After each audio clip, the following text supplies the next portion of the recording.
President Biden's actions yesterday on offshore drilling, banning offshore drilling, will not stand. I will reverse it immediately. It'll be done immediately.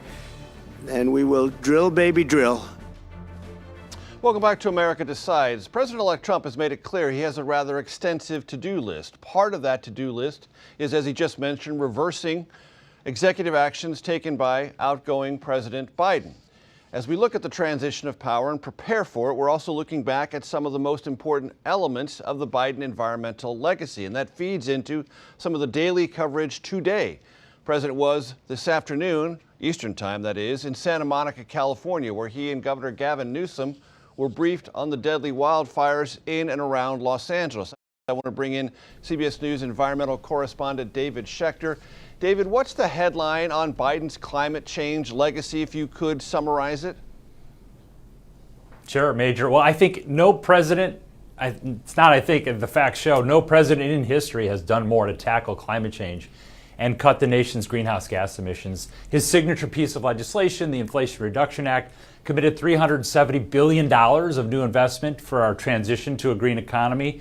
Part of that was cutting the cost of electric vehicles. There's a $7,500 tax credit for families to buy electric vehicles, which has really juiced the market for those cars. He set goals for net zero greenhouse gas emissions, which mean in the future we'll have our emissions will equal the amount of emissions we put in the atmosphere will equal the amount of emissions that we take out. And if you look at the curve right now, sort of the biggest contribution is that our emissions have plateaued and are starting to go down. That is a huge accomplishment. We are nowhere near where we need to be in order to keep the world at the safest level of climate change, but on our way.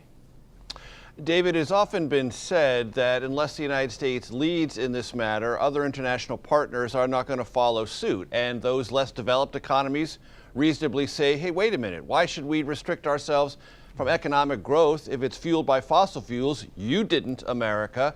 How does Biden's legacy on the international stage fit into that conversation? Well, you laid out that complexity really well. The United States is the largest emitter of carbon dioxide and greenhouse gas emissions over time. Right now, China, for example, has more, but the U.S. over time, our cumulative contributions are much larger. So I think the way President Biden looked at this is that our nation has a responsibility to lead on this issue. On day one of his administration, he rejoined the Paris Agreement, this international agreement for the nations of the world to work together on this issue. President Trump pulled us out of that agreement on his first day in office. And one of the things that happened over that period of time is that Biden and the U.S. have pledged almost $12 billion to help nations around the world, developing nations in particular, start to get on the road to their own green economy, just like the United States is. So his leadership on that stage has been significant, but you're right, it's a really thorny place because there's so many competing interests needing to get to the same goal, but all these countries look at this differently and can be quite contentious. David, where do you expect President-elect Trump to attempt to reverse Biden policy swiftest?